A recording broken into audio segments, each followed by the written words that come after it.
और उसके बारे में पूरा त्रिपुरावासी जानते हैं। इस तरह हेल्प करना उनका मतलब स्वभाव में था।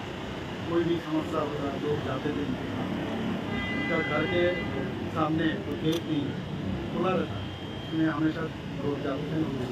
जाने के बाद कोई भी समस्या है हमेशा हम लोग देखें उनका टेंडेंसी कुछ करने के लिए, जनता के लिए हमेशा कुछ ना कुछ कर ही लेते थे।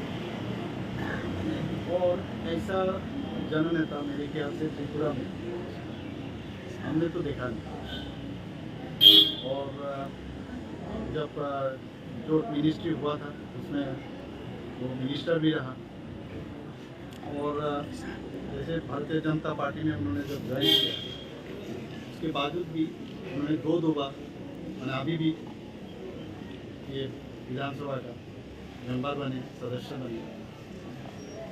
तो देखिए परसों हम गए थे उनको देखने के लिए, आईएलएस हॉस्पिटल में भर्ती थे और बहुत दिन से CKD जो डिजीज है, क्रोनिक डिजीज, बहुत दिन से वो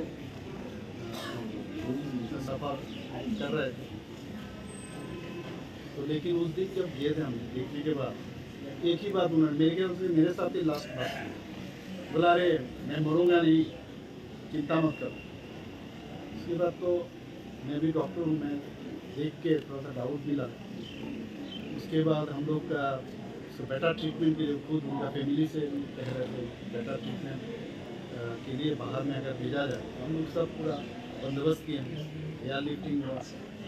लेकिन अल्टीमेटली कल करीब 11 बजे खबर मिला है कि नो मोर।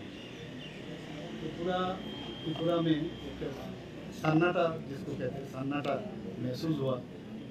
और ये जो गैप उन्होंने सृष्टि किया तो मेरे ख्याल से पॉलिटिकल हिस्ट्री में त्रिपुरा में शायद ही ये इनके बाद कोई इस जगह में कोई फिलअप कर सकते हैं, मेरा डाउट है ये होगा नहीं। सुनुदा मतलब सुनुदा ही है। और इनका फैमिली के साथ मेरा मैं जब छोटा था तब से उनके साथ मेरा रिलेशन रहा। उनका फैमिली के साथ, उनका मिसेस, उनका बेटी, ये लोग सबके साथ मेरा पहले से जान के चलता। तो ऐसा एक व्यक्ति को खोना मतलब मुझे नहीं मालूम है कि इसको कैसे हम लोग फिलअप करें। और इनका हमेशा जिस तरह उनका एक व्यतिक्रमी जिसको कहते हैं व्यतिक्रमी लीडर थे। ये जो नॉर्मल जिस तरह बहुत लोग विधायक बने हैं, मिनिस्टर भी बनते हैं,